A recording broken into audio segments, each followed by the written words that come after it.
Bueno, siendo las 3:40, vamos a dar inicio a esta actividad, así que muchas gracias por acompañarnos en esta convocatoria, especialmente gracias a Gloria Faúndez, editora general de La Tercera, Juan Diego Montalva, editor de El Mostrador, y Andrea Aristigui, conductora de Mega. Lo hemos convocado a hablar de medios y estallido. Yo sé que el tema está un poco diluido. Por si acaso, el viernes pasado se cumplieron 5 años desde esa fecha.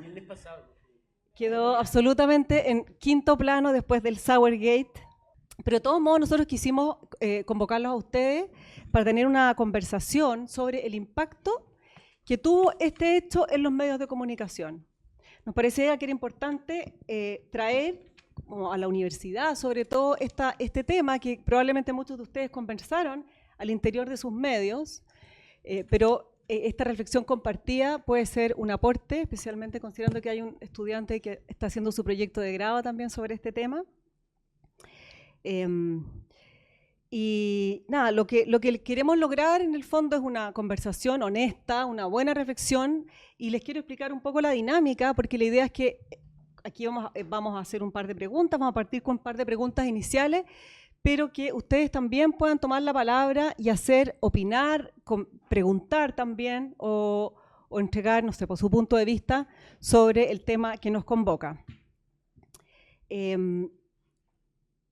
Se ha hablado de esto, ha habido encuestas, la Católica, por ejemplo, publicó una encuesta muy poco después del estallido que hablaba justamente de cómo había bajado, de que el estallido había sido muy visto en medios de comunicación, especialmente en la televisión. El 50% de los encuestados decía, que había visto el estallido por medios profesionales. A mí me gusta hablar de medios profesionales, más que medios tradicionales. Y sin embargo había bastante crítica, que este tema ya se ha sabido. Tiempo después el LEAS, también aquí en nuestro Centro de Estudio de Encuesta y Datos de la Escuela de Comunicaciones y Periodismo, detectaba también esta baja de confianza, pero el tema justamente no es hablar de nuestra audiencia, sino de cómo se vivió al interior. Así que yo voy a partir con dos preguntas iniciales. Vamos a partir con la primera, que es ¿cómo se vivió al interior de sus medios el estallido y esos días del estallido? Y después vamos a ir con una segunda pregunta, que es justamente qué aprendimos, qué se aprendió, cuáles son las lecciones que se sacan de ese hecho. Así que parte Gloria. Ya, hola a todos. Yo pensaba que esta era una conversación un poco difícil, la verdad, pero dado lo que está pasando afuera, me parece un oasis reflexionar sobre esto. Evidentemente, yo soy editora general de La Tercera, viví el estallido social como editora general de La Tercera, además era muy polluela, recién había llegado a ese cargo, pero esta no es la voz oficial de La Tercera. Me gustaría decir que esta es parte de mi experiencia, aunque en mi diario lo conversamos mucho, lo reflexionamos mucho, hubo pautas de editores donde intercambiamos puntos de vista durante y después, y para ordenar algo, y porque también a veces soy matea, marqué 3 puntos que me parecen importantes para que después también lo comentemos. Uno, me parece que lo más impactante de lo que pasó en mi medio para el tema del estallido era una sensación de fragilidad súper compleja, me refiero, de que la idea misma de la profesión estaba puesta en cuestión. Esta idea de que nosotros entregábamos la información no era válida en ese minuto. Había cuestionamientos profundos respecto de lo que uno entendía y siempre entendió como su rol social. Eso no era reconocido, al contrario, se nos acusaba de agendas ocultas, de relaciones impropias, de mantenedores del statu quo. Y eso para mí, esta crisis que fue reputacional muy profunda, de la que creo además que todavía no nos recuperamos para nada y de la que, por cierto, probablemente tenemos mucha responsabilidad, para mí fue muy impactante. Esta idea de que no era lo tuyo informar, o si tú informabas todo era puesto en cuestión. Eso tengo muy presente, esa idea, y también esta idea de que la gente no quería ser informada, que una derivada de esto, sino quería ser reforzada en sus convicciones. Es decir, claro, el tema no era saber la verdad no era tema en esta conversación. El tema era que lo que tú pensaras apareciera reflejado en el medio de comunicación. Para mí eso es un punto central de esos meses, ¿no?, del estallido social. Después, y quizá asumo que hay una cierta ingenuidad en cómo se escucha lo que voy a decir respecto de lo que pasó en el estallido sobre las instituciones. Cuando uno hace periodismo, entiende, y hay un acuerdo tácito, me imagino, que las autoridades no es que no mientan, pero suele ser que la información que proporcionan es verídica. Las distintas instituciones, uno asume, le reconoce su rol y por lo tanto tomas nota de lo que ellas te proveen. Eso también entró en crisis. ¿A quién se le creía? A la Fiscalía, a la Justicia, al gobierno, a los voceros. Eso también me impresionó mucho, esa duda que había de a quién le creías que era un ejercicio distinto del que hacías antes, porque antes alguien te lo decía y tú publicabas en función de que era una autoridad y sus palabras, pero ahora había que tener mucho más cuidado. Y por último, que ya es más interno, que yo creo que los periodistas también vivimos nuestro propio estallido dentro de las redacciones. Y eso se expresó, al menos en la tercera, en un fuerte choque generacional, diría yo, entre los periodistas más jóvenes y quienes, yo me considero todavía joven, en ese tiempo era más joven, 5 años más joven, pero era de las mayores, evidentemente. Entonces había un tema generacional súper fuerte. Primero eso, después una sensación de que muchos periodistas se transformaron en una suerte de justicieros o héroes, o que entendían que informar lo peor era lo más importante, sin saber si esto era cierto y sin evidentemente ningún tipo de criterio de verificación o los propios que tenemos los periodistas, ¿no? Nosotros tenemos que tener hechos que sean comprobables, tenemos que tener, independientemente comprobables, ese tipo de cosas. Me pareció también que hubo un tema ahí con los propios periodistas respecto de que cómo desfiguraron su propio rol. Y el tema generacional, que era muy fuerte, porque los jefes éramos considerados personeros del poder. Es decir, nadie se le pasó por la cabeza que uno pudiera incluso tener simpatía, que tampoco es parte del rol, pero que uno pudiera mirar, ni siquiera se te concedía la presunción de objetividad o respecto de los hechos que uno informaba. Entonces, este estallido interno también generó muchísima más presión, evidentemente, en lo que es la cobertura. Sí, esas son como 3 ideas que me parece que son todas grandotas de conversación, pero eso es parte de cómo yo viví, al menos, el estallido.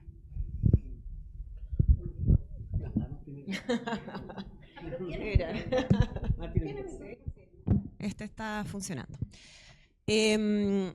Bueno, yo creo que el estallido no parte el día del estallido para los medios de comunicación, parte varios días antes, cuando ya estábamos con un ambiente muy caldeado por el tema de los torniquetes en el metro. Había un ambiente distinto que quizás nadie imaginó, por lo menos no recuerdo a alguien que haya podido desde los medios de comunicación prever cómo iba a terminar esta historia, pero sí existía un ambiente distinto al que habíamos vivido en cualquier otra circunstancia y que nos mantenía ya como un estado de alerta permanente en términos de las transmisiones. Cuando hablamos del estallido, estamos hablando necesariamente de un levantamiento en contra del poder, más allá de las distintas, podríamos decir, manifestaciones que hubo, manifestaciones de ese levantamiento en contra del poder, pero creo que los medios somos considerados también parte del poder y por lo tanto fuimos considerados desde el día 1 como también objetivos de este levantamiento. Y dentro de los medios de comunicación creo que los canales de televisión fuimos especialmente objetivos de cuestionamientos y después ya directamente objetivo de ataques. No en un sentido figurado, sino que literal, ataques en los canales de televisión y en la calle hacia nuestros equipos, periodistas, camarógrafos, móviles, lo que fuera que tuviese algún tipo de identidad que representara que éramos parte de un canal de televisión. Y creo que ese es un elemento que no hay que olvidar a la hora después de hacer el análisis respecto a todo lo que vino después, porque las posibilidades de reportear el estallido social en la calle se limitaron muchísimo para los medios televisivos a partir de esa amenaza que era permanente al interior de los canales propiamente tal y en la calle, en todos lados. ¿Cómo se vivió el estallido al interior de...? Yo lo viví en Mega y también hago ahí el punto respecto a que yo hoy hablo a título personal como Andrea Arístegui, no como representante del canal, porque si bien hemos hecho todos reflexiones, yo creo que desde los primeros días y después ya con bastante más tranquilidad, no hay una sola mirada respecto a lo que ocurrió y menos yo soy la representante de aquello, así que me parece importante hacer ese punto. Para reflejar un poco el caos que empieza a vivirse al interior de un canal de televisión como Omega, probablemente en todos los otros medios se vio de manera bastante similar, pero en mi caso, les cuento mi situación personal. Yo en esa época hacía el noticiero de la mañana, en la mañana estábamos muy pendientes de lo que venía ocurriendo con el metro, pero sin imaginar cómo íbamos a terminar ese día viernes. Ese viernes yo me fui a la casa a las 2 de la tarde, anécdota, tenía un asado en mi casa a las 7 de la tarde. Me llaman tipo 6 de la tarde, que justo un compañero mío se había enfermado, por lo tanto me pidieron a última hora ir a hacer el noticiero que en esa época teníamos en nuestra señal 2, que era Mega Plus. Un noticiero central en paralelo al noticiero que va por la señal abierta. Yo partí, dejé todo andando en mi casa, le dije a mi marido, vuelvo a las 10 de la noche. Llegué a hacer el noticiero y en la medida en que partimos haciendo ese noticiero, yo ya me di cuenta de que ese no iba a ser un noticiero común y corriente. Los hechos de violencia se fueron agudizando y un momento en que, para mí al menos, fue un punto de inflexión, fue cuando se empieza a quemar el edificio de Enel. Yo sentí que en ese momento estábamos viviendo una historia que no habíamos tenido nunca y dije, esto no va a terminar acá. Mientras tanto veíamos algunas reacciones desde el mundo político, teníamos equipo en La Moneda, pero obviamente nadie estaba en ese momento en condiciones de dar una respuesta de lo que estaba sucediendo. Terminé ese noticiero que a mí me tocaba hacer y me piden inmediatamente irme a reforzar el noticiero de la señal abierta. Eso habría sido a las 11 de la noche. Y de ahí en adelante me tocó transmitir hasta las 6 de la mañana. Obviamente que no llegué al asado.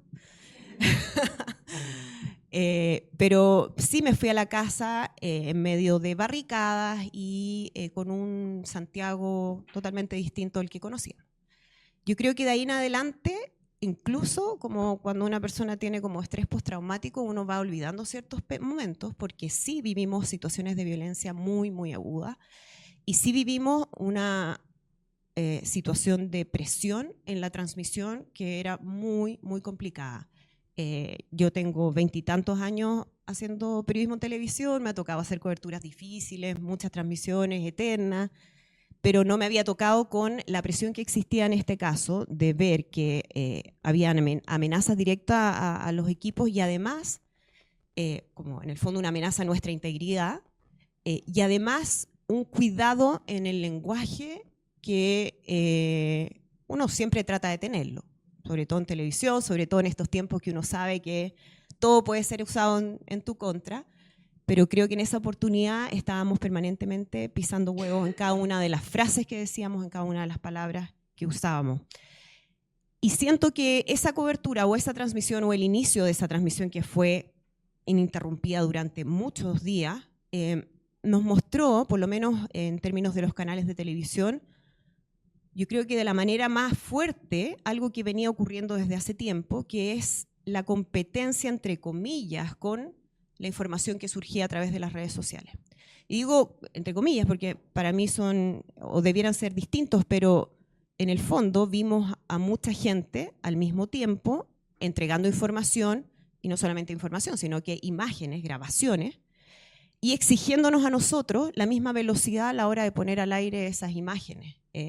Y obviamente nosotros dándole un contexto y un sentido que no conocíamos respecto a esas grabaciones. Y eso además empezó a agudizar esta idea de que nosotros mentíamos, ocultábamos información y que estábamos tratando de, en el fondo,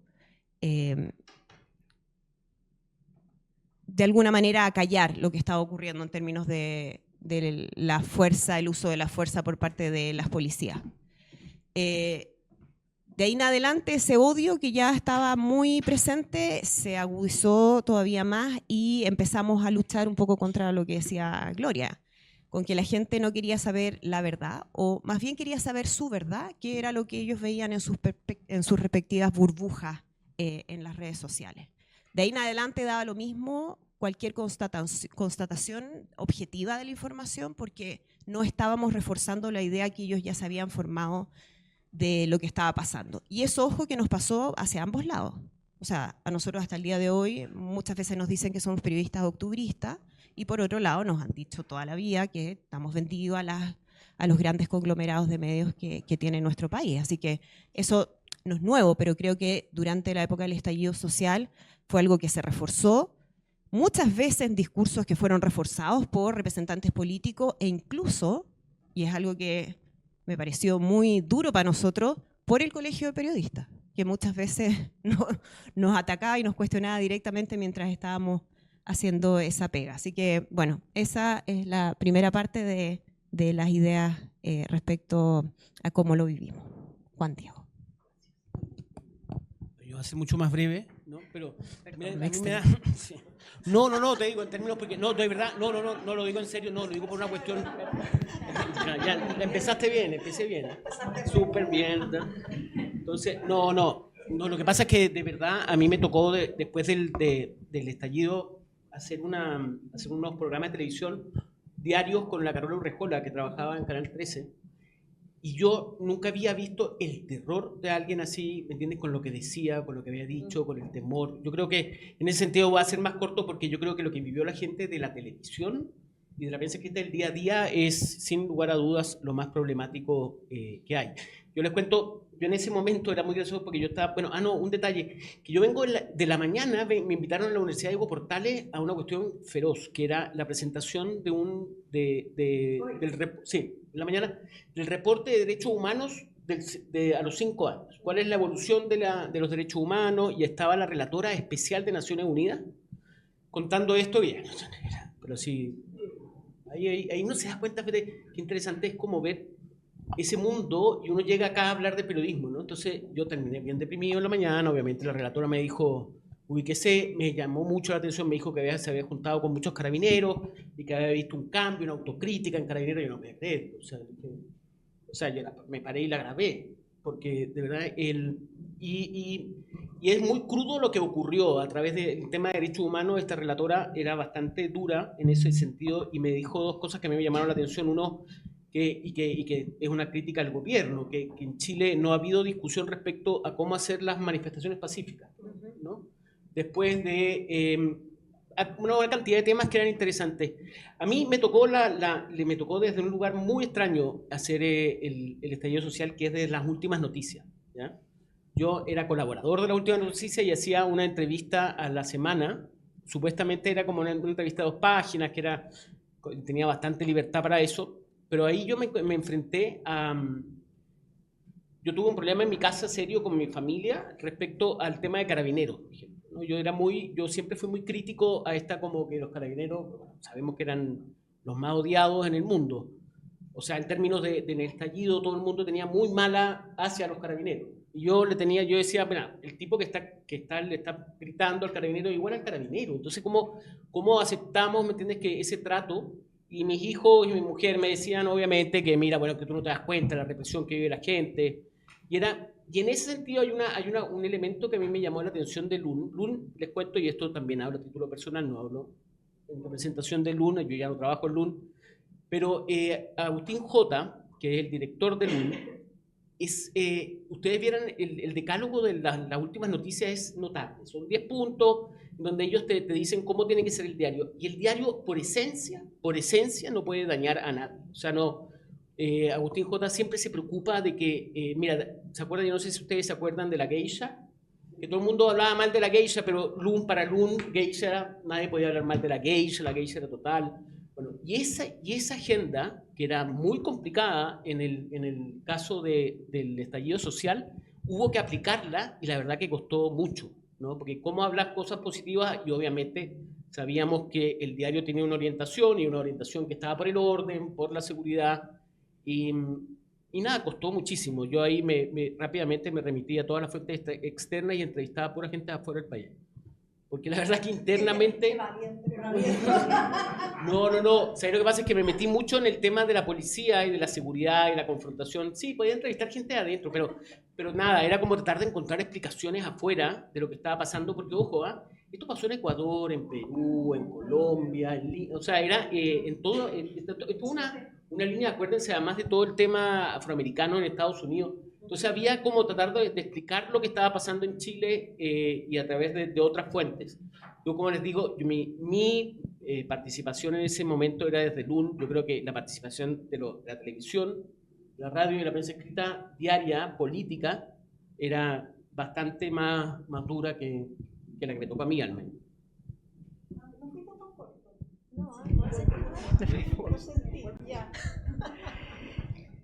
Bueno, y aquí partimos con la segunda patita, que en el fondo que es lo que de donde vienen las lecciones. Hablábamos con la Gloria, si viniera un nuevo estallido o que pasara un caso un hecho de ruptura, como se dice en la literatura, cuando hay estos casos de gran conmoción pública que remecen todas las instituciones, toda la sociedad, las convicciones, etcétera, ¿cómo se haría? ¿Qué lecciones dejan en los distintos medios lo que pasó en octubre y noviembre y diciembre? Difícil en la respuesta porque no lo pensé en la lógica de si pasara un nuevo estallido, ¿qué sería? Lo pensé más en la lógica de que uno aprendió respecto de su rol. Para mí fue muy decidor respecto de cómo uno entiende la profesión y de cómo debiéramos entenderlas todos quienes las ejercemos, que tiene que ser, por ejemplo, y decisiones muy concretas que se tomaron en la tercera y que les quiero compartir. Por ejemplo, nosotros tomamos una definición súper fuerte respecto de la polarización y de las opiniones polarizadas y de los personajes que polarizan sin hacer un aporte sustantivo al debate. Es súper fácil, es súper cliquero. Nosotros vivimos del clic, entonces comprenderán que es dolor a veces no entrevistar, y voy a decirlo con nombre y apellido, me da lo mismo, Pamela Giles. La tercera no tiene cabida Pamela Giles, no porque uno no piense en que Pamela Giles, respecto de su postura, tiene que ver con qué aporta ella sustantivo al debate. Su rol es polarizar. Muy cliquera, por eso te digo, ese es el dolor en la caricatura. Pero todos aquellos personajes que polarizan, o que su opinión es solamente polarizar, nosotros no los consideramos parte del debate.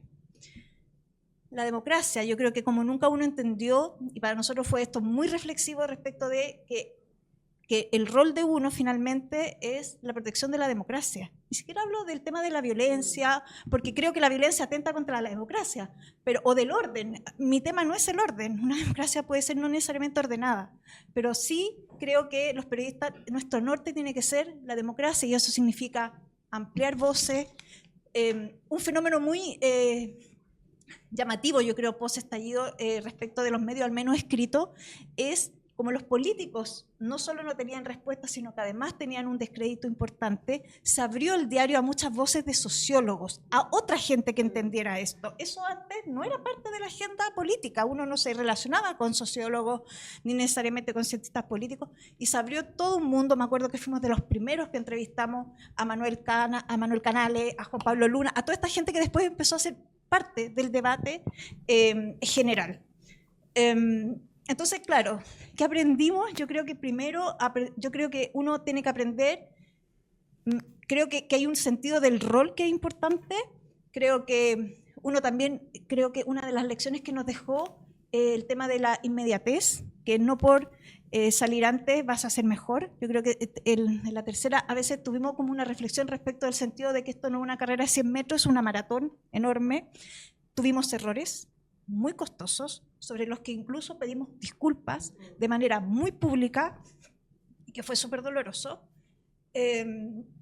pero me parece que esas son las lecciones que nosotros sacamos.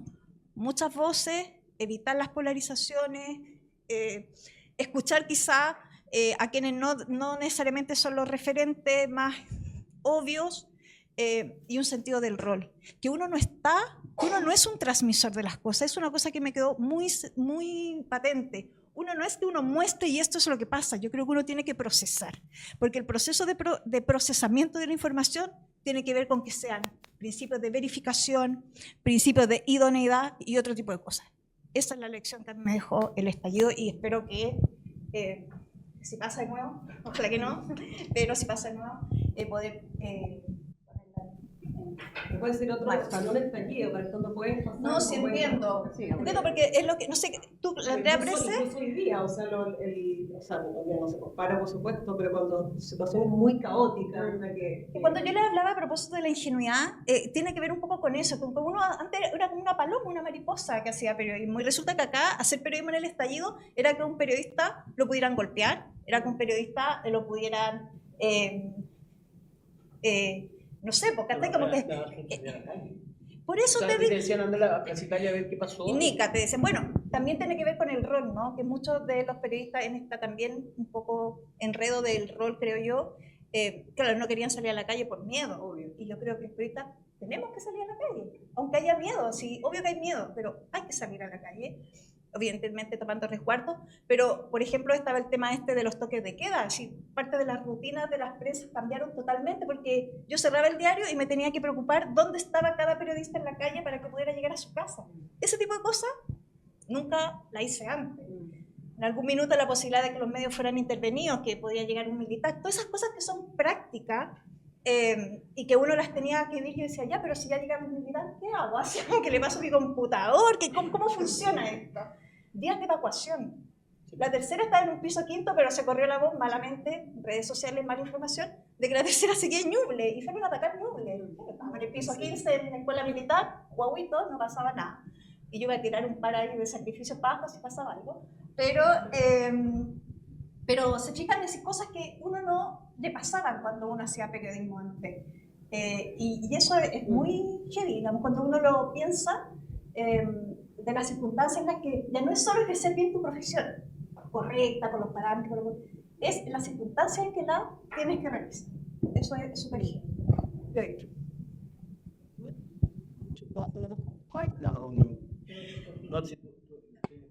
No.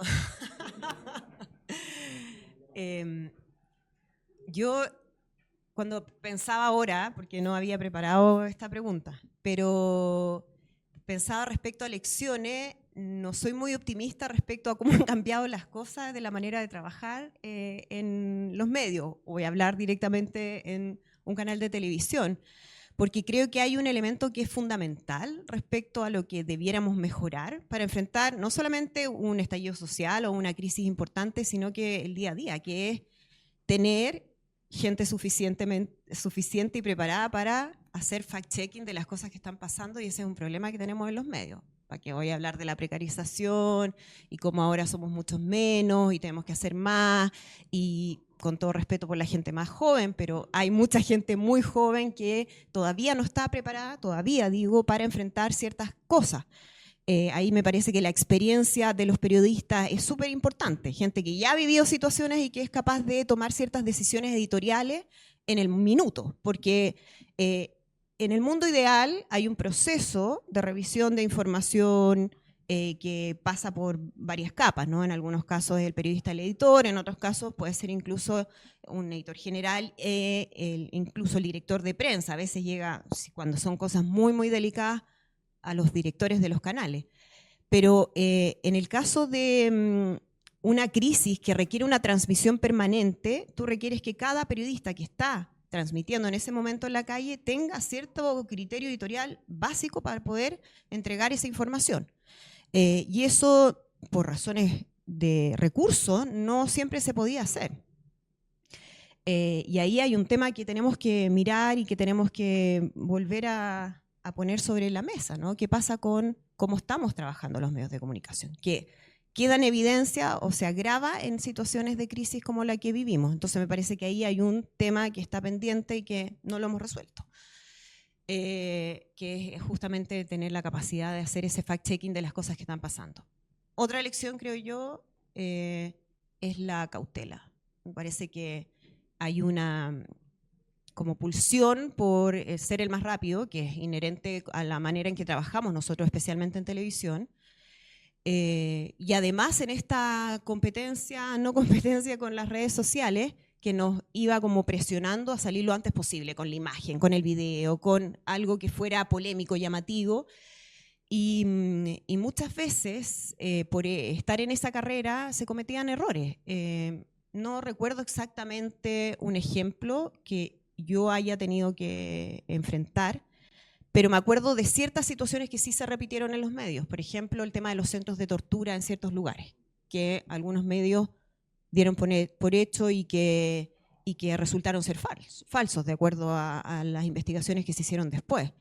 Entonces, creo que la cautela en estos casos es una muy buena consejera, en realidad siempre en los medios de comunicación.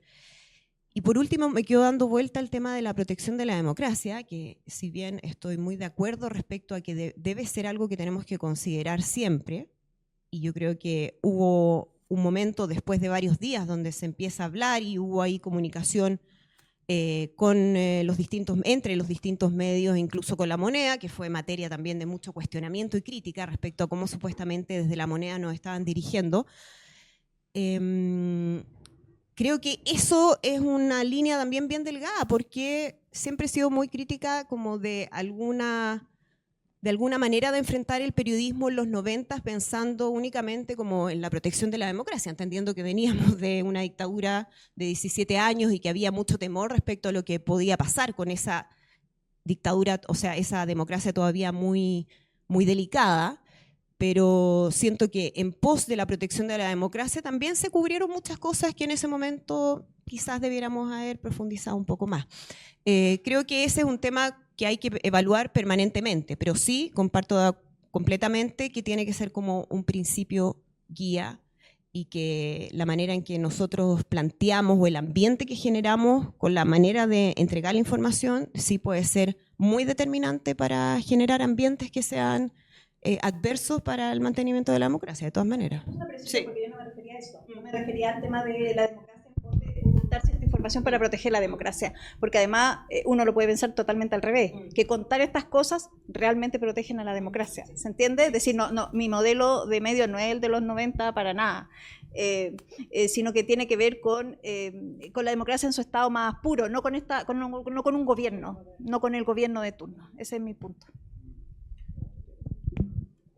Sino mira, yo la verdad que relatando lo que se me había olvidado a mí lo importante que fueron las redes sociales, era de terror.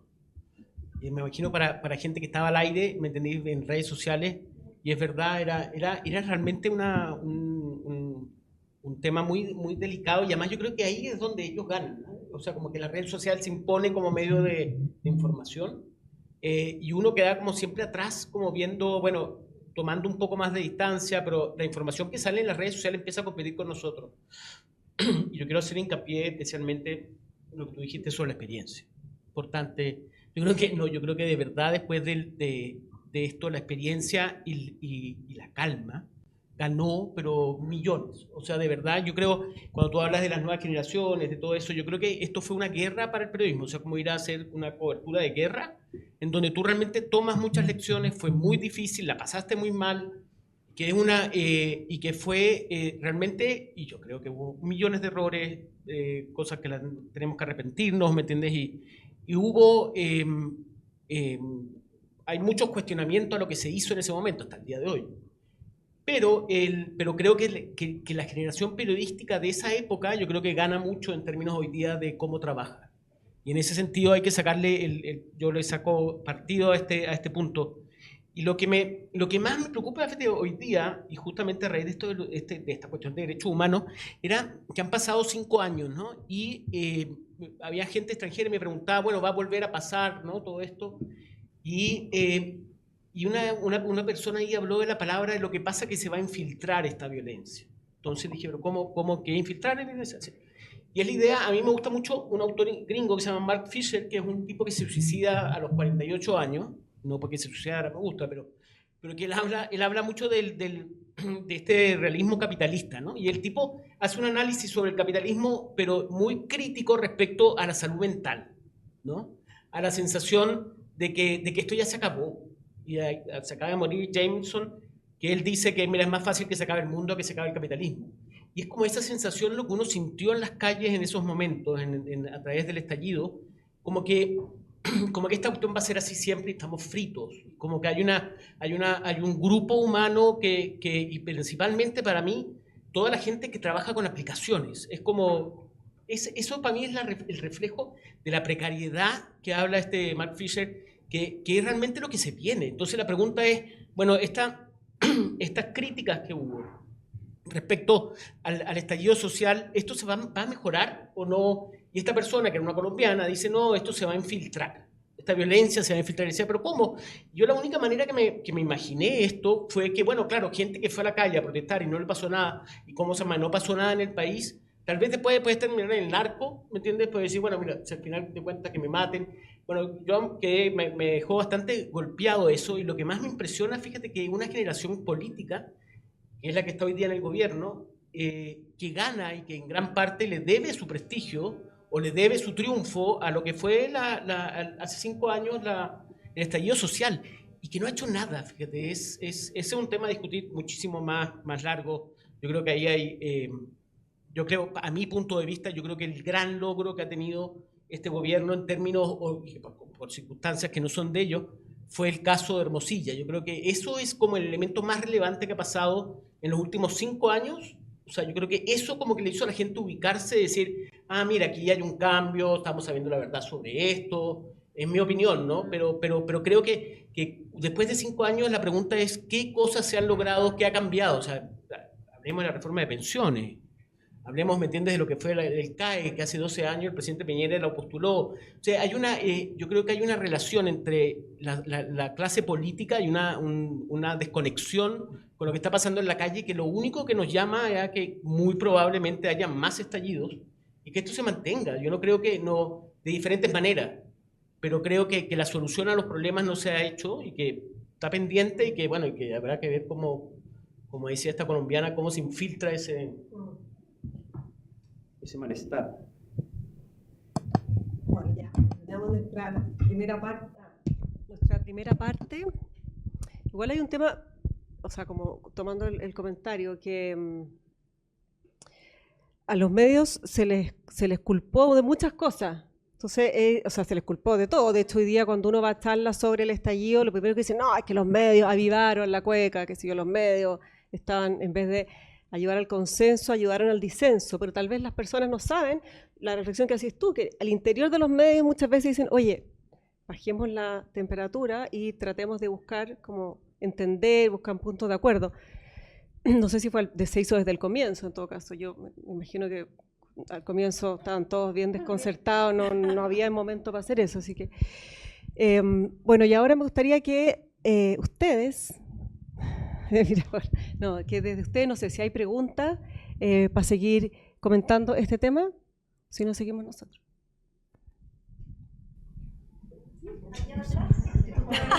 No, partir de acá, es que tú estás por un hecho más particular. Varios, sí. Sí,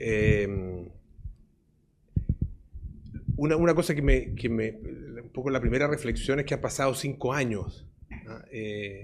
Y no sé si esta reflexión y este análisis no se debió haber hecho antes, mucho antes, incluso cuando las cosas estaban pasando. Y es un poco una pregunta que yo le quería hacer a nuestros 3 panelistas, en términos de la toma de conciencia y de la reflexión que hubo dentro de sus medios, porque lo que yo viví fue... de alguna manera la falta, y no estoy culpando a Canal 3, yo trabajaba en Canal 13, tenía una doble militancia en ese minuto porque estaba en el departamento de prensa y en el matinal. Y el matinal probablemente era el peor lugar para estar en una circunstancia como esa. No sé el peor, pero el más difícil, porque no es un espacio eminentemente periodístico, sino que tiene otras lógicas, tiene la lógica de la entretención. Siempre hay una canción que dice que la revolución no va a ser televisada, y aquí yo tuve la sensación de que la revolución por poner un nombre, estaba siendo televisada, y eso no solo mostraba la revolución, sino que la aumentaba, la incrementaba.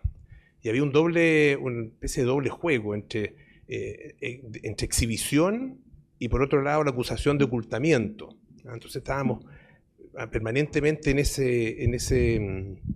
esa dualidad, sin poder en realidad definir cuál era nuestra posición. Por lo tanto, a mí lo que en esos momentos me hacía falta era en el fondo reflexión, guía,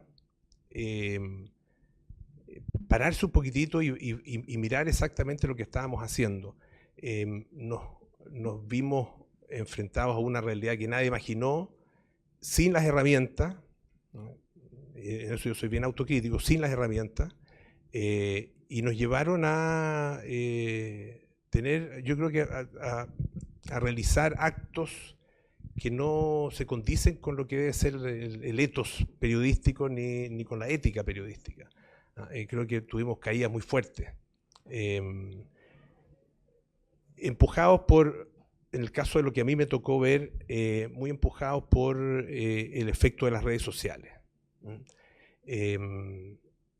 Esto en otro tiempo, en los 90 por ejemplo, hubiera sido completamente distinto por muchas circunstancias, pero en particular por esa, porque tal como decía la Andrea, cualquier cosa que se dijera, la gente la estaba escuchando, leyendo y juzgando en el acto. Y nosotros estábamos viendo cosas que pasaban ahí y teníamos que de alguna manera reaccionar también de forma instantánea. Lo que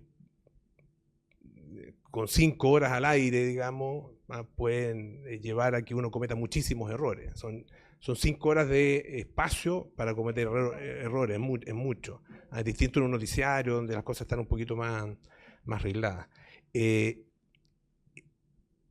Esa falta de reflexión de fondo de cuál era nuestro papel, cómo debíamos pararnos frente a esto, yo creo que todavía realmente no se ha hecho esa reflexión. Y por lo mismo, si las circunstancias se volvieran a producir, me temo que los medios operarían al final de una manera relativamente similar, porque hay fuerzas que son muy potentes. En el caso de la televisión, el rating es muy potente. Y mostrar la violencia, mostrar lo que estaba efectivamente pasando, darle el micrófono a la gente para que dijera lo que quisiera, claro, generaba primero mucha sintonía y además generaba la sensación de que estábamos del lado de la gente, del lado del pueblo. Y esa pulsión existía también en muchos periodistas, de estar efectivamente del lado de la gente y no ser visto como parte del problema, como parte del poder.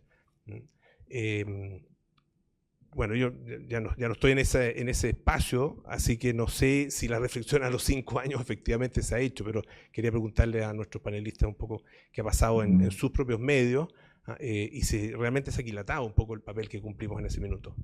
No, lo que da el final es que por la ¿cómo se llama? No, decir ahora que me acuerdo de haberte visto en matinal, o sea, yo creo que no hubo espacio más difícil de conducir que el matinal. Porque además, obviamente, colocar, ¿te acuerdan esa cuña de la psiquiatra? Que me acuerdo que va y le dicen, ¿se acuerdan? Una que está en Providencia y le preguntan, no sé, que ya hace un análisis psicológico que era muy acertado, pero que era un análisis incendiario.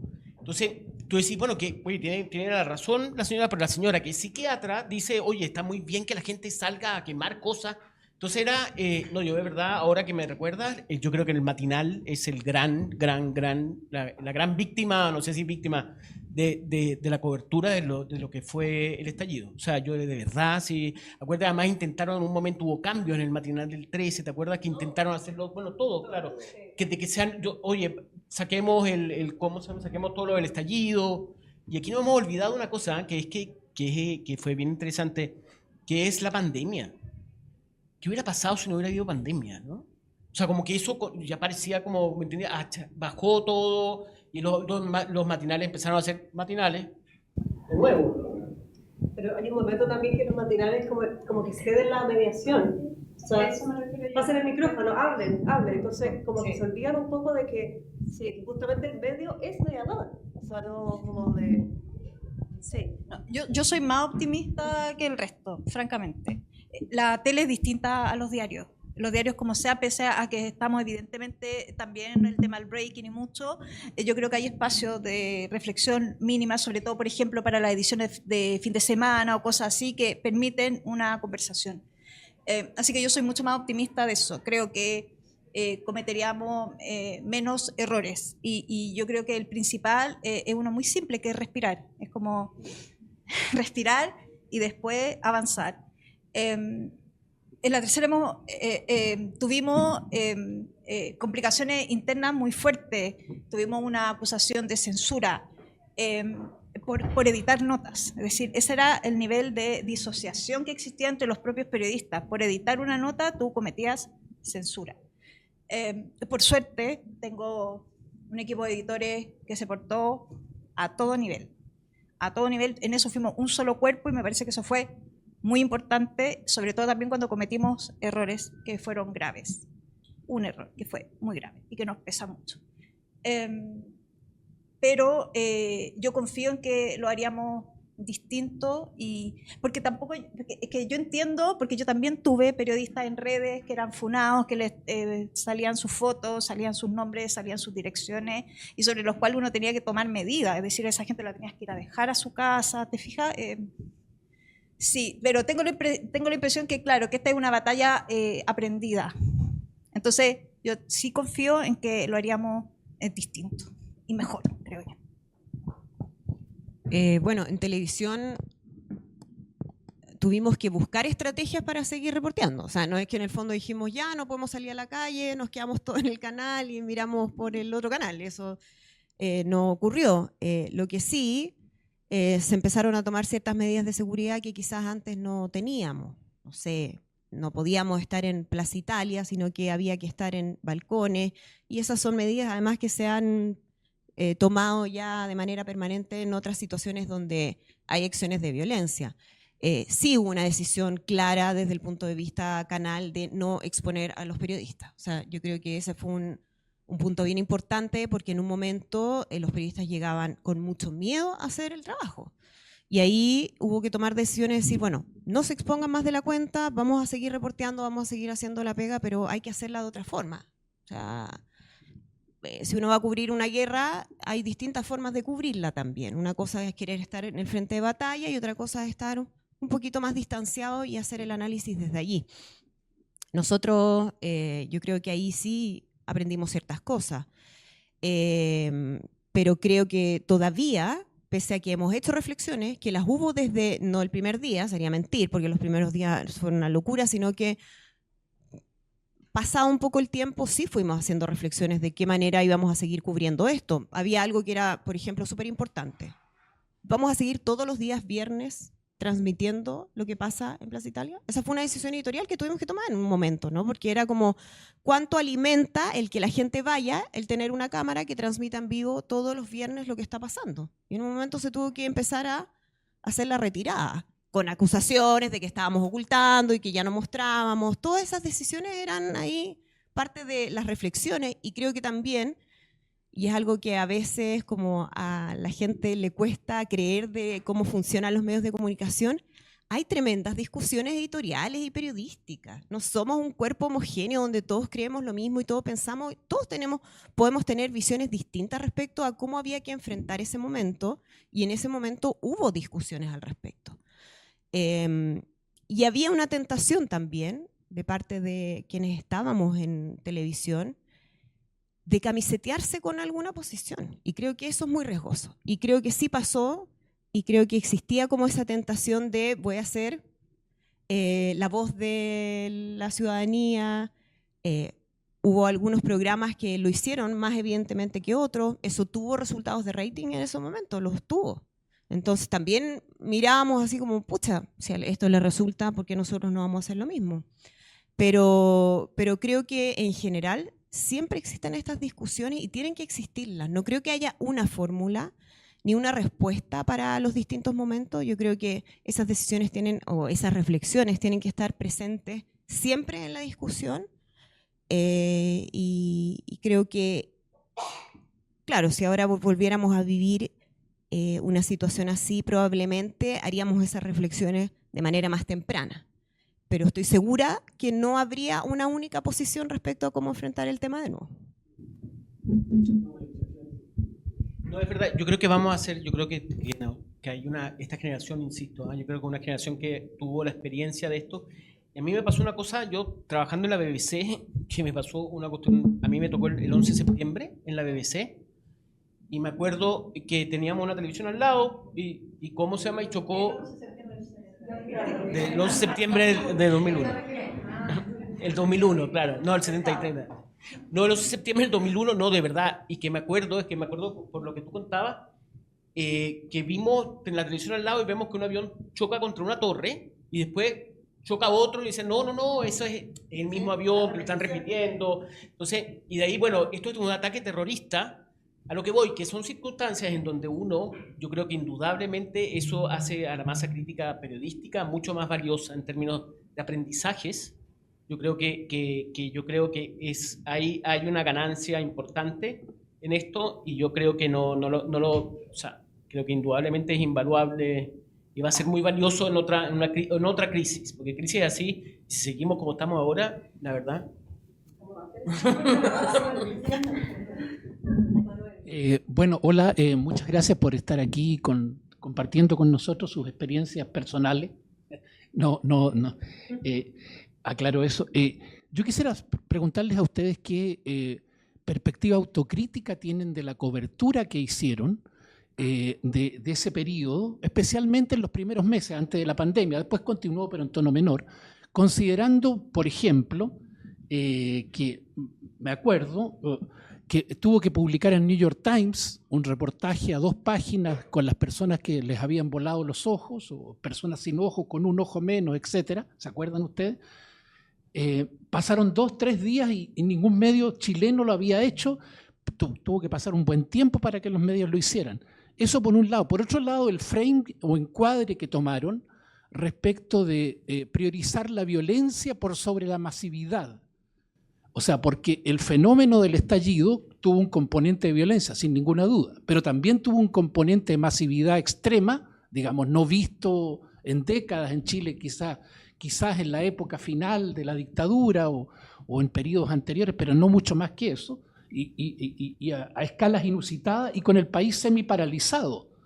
O sea, yo en aquel instante sigo siendo, era profesor universitario y no había clases porque no se podía llegar, porque, en fin, pero no solo no había clases, la gente no llegaba a sus trabajos, etc. El país estaba semi-paralizado, una especie de huelga general sin que nadie la hubiera declarado, sin que los partidos la movilizaran. Entonces, me acuerdo haberlo conversado con Vivanco de Human Rights Watch, y que criticaba la falta de cobertura del tema de violaciones a los derechos humanos, sobre todo antes del periodo de la convocatoria al proceso constitucional que hizo el presidente Piñera. Porque si ustedes ven las cifras, las acabo de ver, esas cifras que tú mencionabas, bueno, son 12.000 personas al menos cuyos casos se han resuelto menos de una cantidad ínfima a 5 años. Entonces, ¿qué mirada crítica hay sobre eso? Sobre cobertura en temas de derechos humanos, el frame que se desequilibró hacia el lado de la violencia, ignorando el lado de la masividad. O sea, con unos colegas hicimos un libro sobre el estallido social a lo largo de Chile con un reportaje gráfico. Oye, hubo manifestaciones, en Puerto Varas, salió la mitad de Puerto Varas a marchar alrededor del lago. En Mulchen, en cualquier pueblo de Chile salió la gente. Eso no había pasado ni siquiera en la época de la dictadura. Entonces, ¿qué enfoque crítico tienen de eso? Gracias. Ya, perdón si he dado una impresión distinta, pero yo soy súper autocrítica del tema de la cobertura. No respecto, porque yo he hecho el ejercicio de revisar lo que hicimos.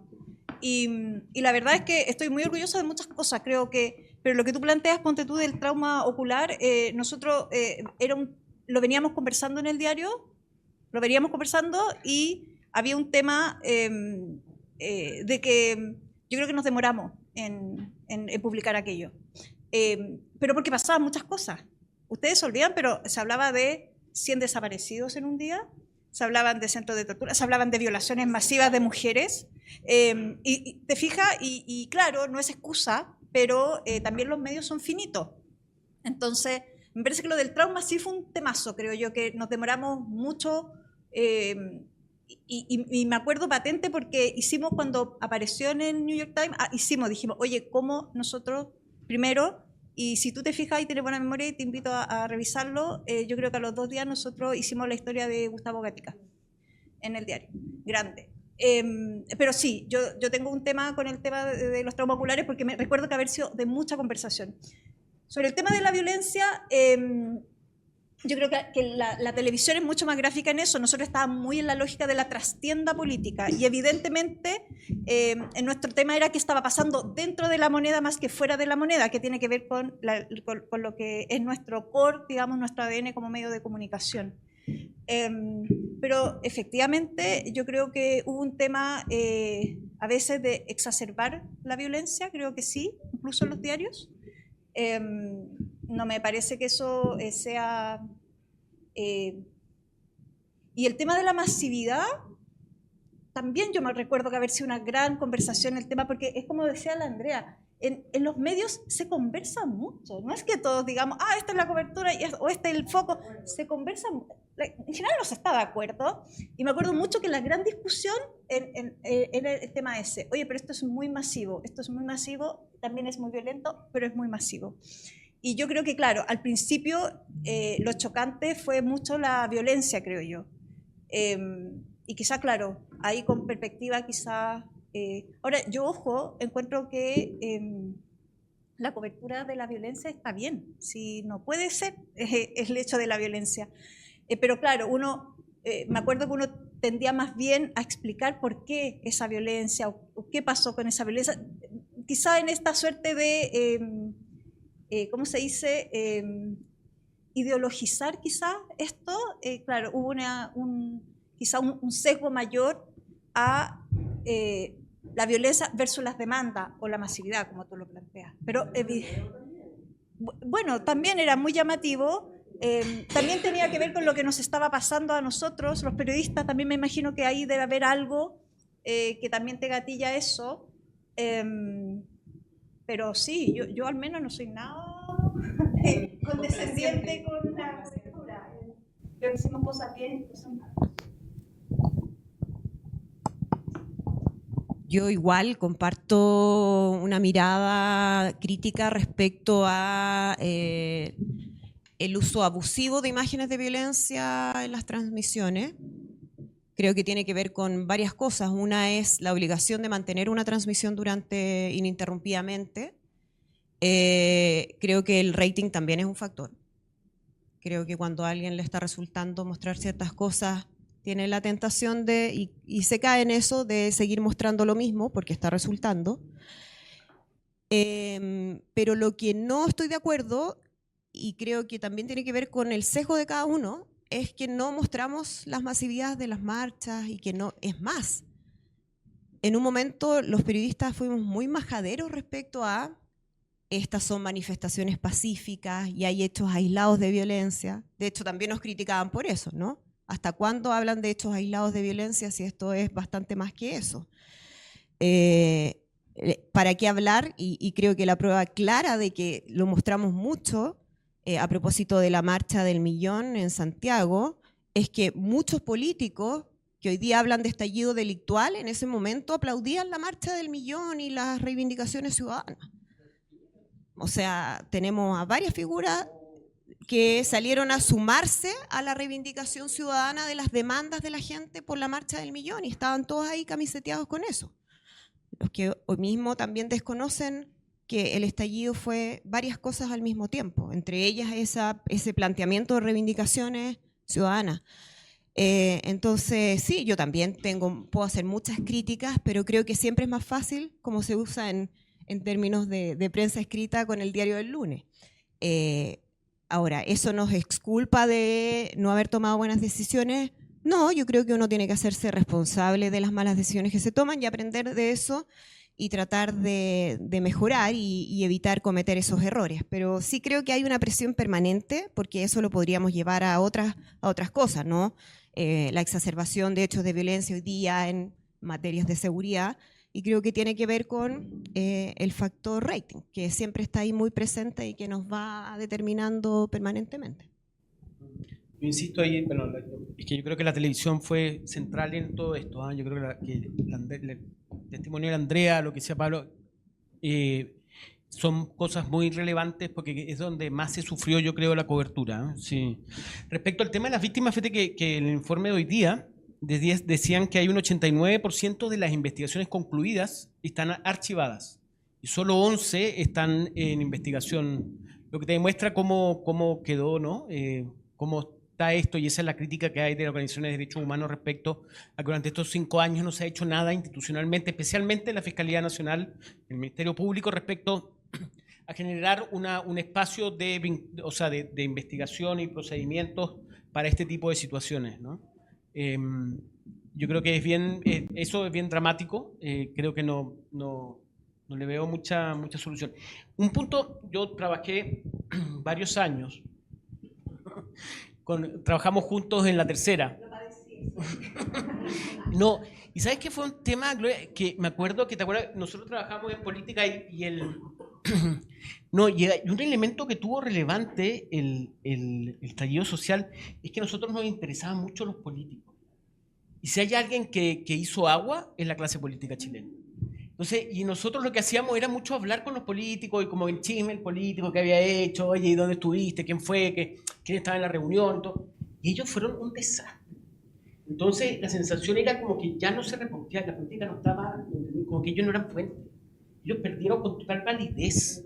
¿Me entiendes? Y esa es la historia. La mejor historia es la de Coloma con Boric, que van a hacer pipí al baño el ex Congreso Nacional. Y que Coloma le dice, bueno, lleguemos a un acuerdo, ¿me entendí? Y en el baño haciendo pipí, y los dos llegaron al acuerdo, ¿me entendí? Que firmemos este documento que a Boric le costó carísimo, pero le permitió después ser presidente. Pero ese es el único evento político, de verdad, para nosotros, el tema político quedó completamente desechado. O sea, los tipos no tenían ninguna voz. Hablar con insulsa, gente que para uno era importante políticamente, el presidente hacía agua, ¿me entendí? Por razones obvias.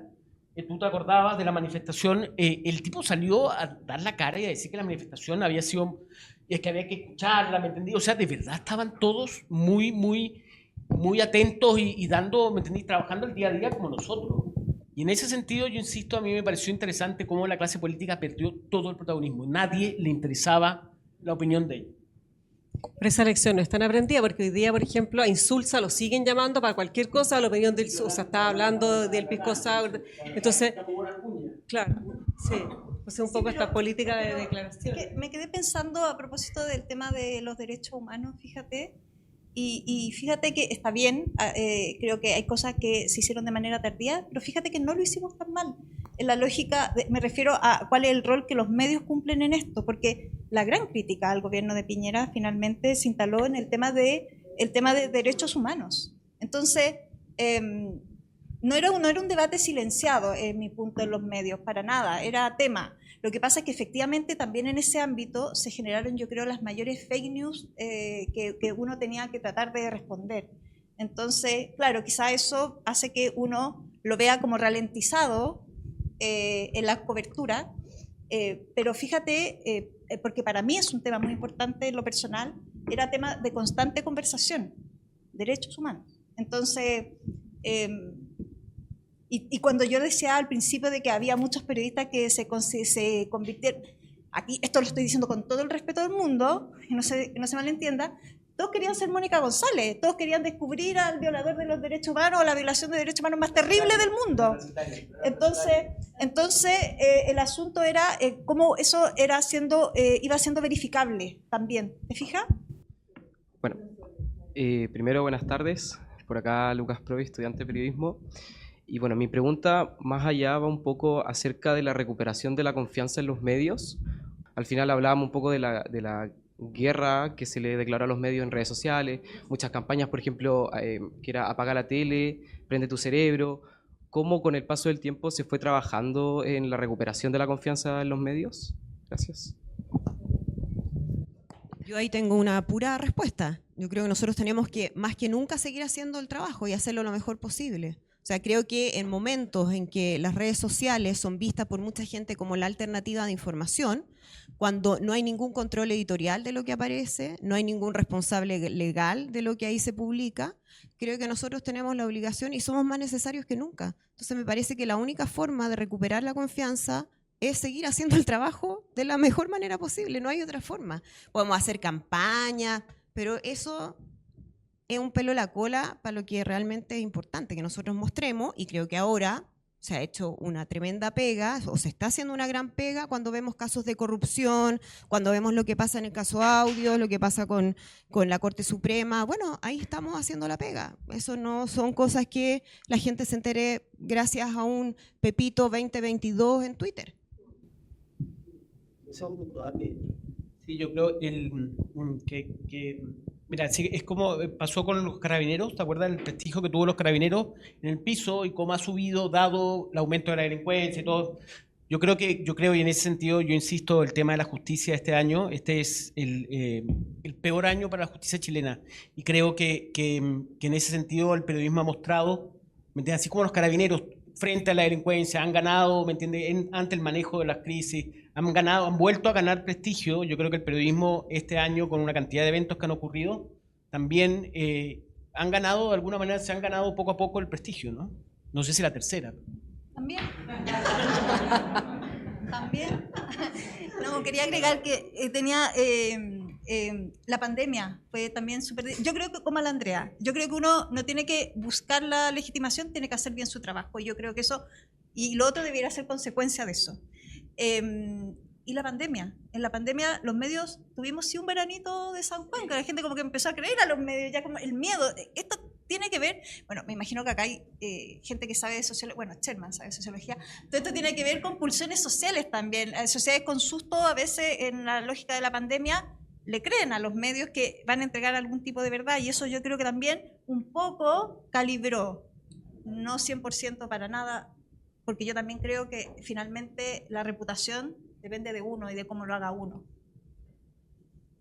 Mi pregunta, hola, Soledad Zamorano, tenía que ver con lo que decía Juan Diego respecto a la reflexión no hecha en 5 años. Entonces yo quiero saber si ustedes creen que era más costo para un gobierno de Boric impulsar una reflexión sobre eso en lugar de quedarse con los 50 años del 11 de septiembre, por ejemplo.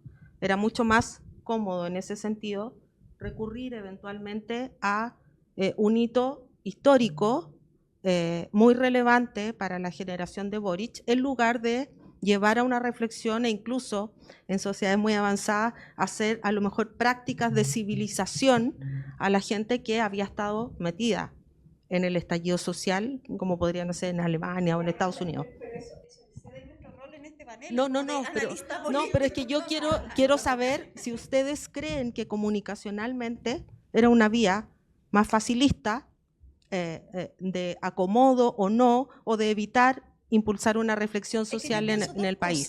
Primero, que el relato del gobierno murió con el plebiscito, y eso ya es un tema político que ya te mata, y eso hizo que el estallido envejeciera mal para la ciudadanía. Así, esta cosa es muy esquizofrénica, es como que ahora todo el estallido era malo, todo lo que pasó era malo, nadie estuvo en las manifestaciones, es decir, es una locura esto, así como, te fijáis, estuvo en la mitad de Santiago, pero ahora nadie estuvo.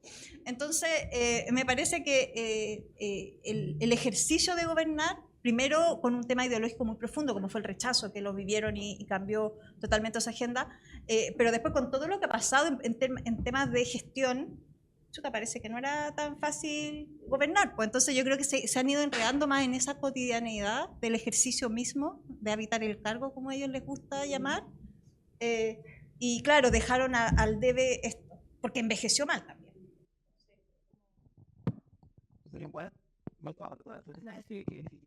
Siempre.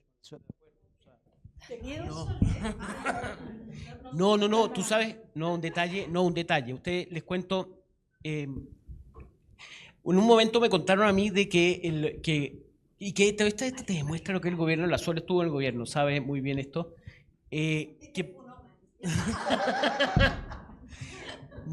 ¿cómo se llama? Que para los 50 años, el objetivo de los 50 años era traer abono y que viniera Obama. Ese era el objetivo cuando se empieza la discusión de los 50 años. Empiezan, señores, vamos a traer a Bono y vamos a traer a Obama. Esa es la tesis que ¿me entiendes? O sea, eso es para que te des cuenta el nivel en que estaba este gobierno cuando empieza, de euforia, ¿no? Y los 50 años lo comentamos muchas veces, un desastre. ¿Me entiendes? Entonces, y ahora llegan los 5 años y también tampoco hacen nada. Entonces, en ese sentido, a mí me parece que yo coincido con Gloria que aquí el gran costo fue la pérdida de la Constitución, ¿no? Pero indudablemente yo creo que estos eventos, tanto los 50 años como los 5 años, han pasado sin pena ni gloria. Pero vino Tom Morello. ¿Vino quién? Tom Morello. Grande Tom Morello. Sí. No sé si lo habrán contestado al principio, que yo no estuve, pero gracias por todo lo que han contado y por la autocrítica en el fondo que han manifestado. Creo que es súper importante, solamente se puede aprender de lo que vivieron. Me gustaría saber si es que hay protocolos que cambiaron, procedimientos concretos que cambiaron, porque en el fondo dicen, yo creo que si es que esto pasara de nuevo sería distinto, pero por otro lado también la Andrea dice, el people meter sigue siendo algo y el rating, etcétera. Entonces, ¿de qué manera uno puede confiar en que esos cambios quedan? O sea, entonces en ese sentido pregunto si es que hay en concreto cambios de procedimiento, cambios de protocolo, cambios que se instauraron en el fondo para evitar que vuelva a pasar algo parecido. Nosotros tenemos cambios en dos sentidos. Uno en materias de seguridad y riesgo. No solo tuvimos que cerrar una entrada de Mega, levantar un muro gigante que antes no teníamos y que se levantó después de que los guardias tuvieran que enfrentarse con unas mangueras a los manifestantes que estaban quemando el canal. De ahí en adelante se hizo toda una serie de protocolos para enfrentar situaciones de riesgo con distintos niveles de alerta, por dónde son las vías de evacuación. Mega tiene una pura entrada, un acceso, entonces esa era una dificultad. En algunos momentos tuvimos que salir escoltados por militares, en fin. Entonces, ese lado, que es como lo más práctico, pero que puede ser determinante en una situación así, se modificó.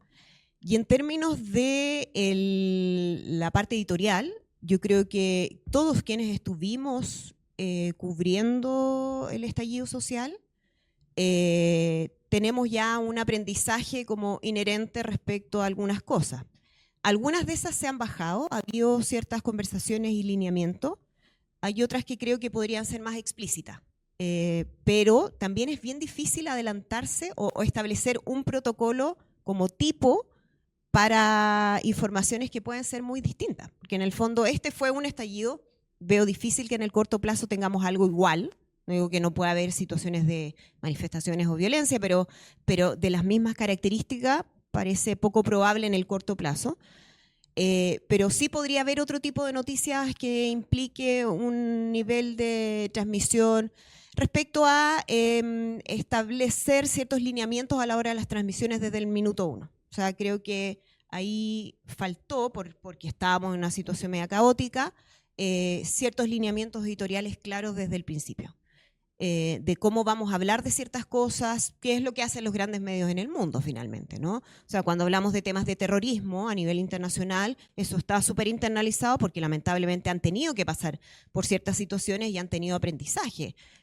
Cómo se cubrió los atentados de Atocha en Madrid fue muy distinto a lo que se hizo en Londres después con atentados terroristas del mismo tipo, porque se toman aprendizajes de cómo se van a enfrentar actos de terrorismo, qué vamos a mostrar que no, qué vamos a decir que no. Bueno, yo creo que eso podría protocolizarse mejor. En este caso no se ha hecho de manera tan explícita, pero sí ha habido varias reflexiones y lineamientos que yo creo que para quienes trabajamos en ese momento están internalizados. Creo que sería bueno transmitirlo también a quienes no estuvieron en ese momento, porque si no caemos un poco en lo mismo. Sí, estoy con la Andrea. Yo creo que estamos al debe con eso. Es más historia oral de quienes estábamos. Me parece que eso es así, que es más historia oral que otra cosa, en parte porque también creo que es difícil sistematizar ciertas cosas.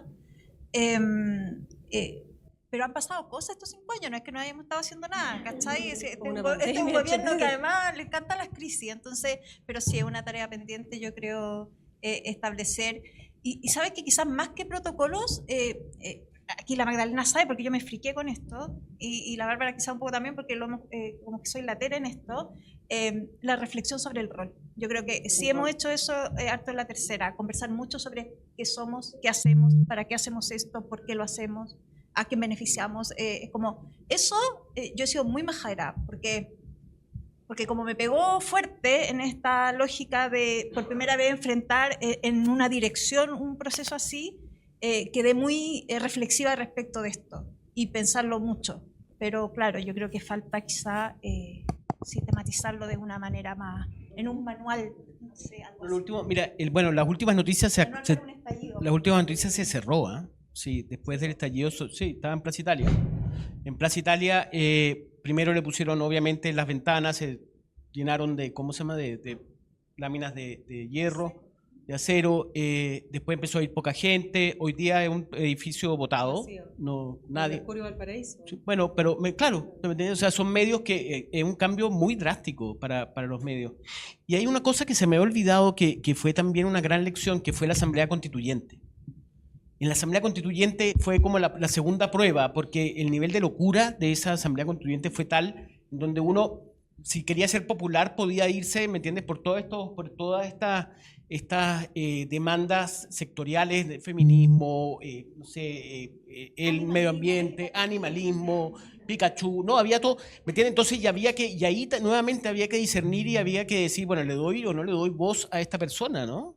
¿Es o no es a una autoridad? Y ahí de nuevamente, no es como de gatekeeper porque es despectivo, yo a mí me parece el gatekeeper, pero sí como de que ya tener un rol más activo tú mismo como periodista para determinar quién es razonable y quién no es razonable. Bueno, y ahora sí que tenemos que cerrar, estamos un poquito pasados en la hora. Muchas gracias, súper interesante la conversación. Yo solamente quería acotar que cuando hablan de la confianza, que me parece vital la pregunta tuya, y de los protocolos, uno sueña con que haya protocolo, pero obviamente no puede haber tanto protocolo, pero sí, a mí me llama la atención el desconocimiento que hay desde la ciudadanía común y corriente del rol de los medios. O sea, tal vez adentro de los medios la tienen, súper clara, pero afuera... Bueno, o puede no estar tan clara, pero afuera hay mucho desconocimiento. Hay gente que cree que en la mañana el señor Lux se levanta y para saber qué quiere inventar. Entonces, ese desconocimiento, hay una brecha tan grande que yo creo que parte de la confianza se puede trabajar acercando un poco los medios. Hay experiencias afuera, no sé, el New York Times, por ejemplo, que lo está haciendo a modo como experimental todavía, pero que cuenta como el detrás de cámara de los grandes reportajes. O transmite las pautas para que la gente vea el enorme trabajo que hay adentro de los medios, o sea, porque es mucho trabajo de muchas horas, de mucha dedicación, y que la gente de verdad no dimensiona lo difícil que es pararse con una cámara en vivo, a transmitir en vivo o hacer un reportaje con, no sé, de la persona que sea, digamos. Así que nada, yo creo que ahí también hay una tarea pendiente de cómo se acerca el rol de la prensa a la ciudadanía. Y dicho eso, muchas gracias por haber venido.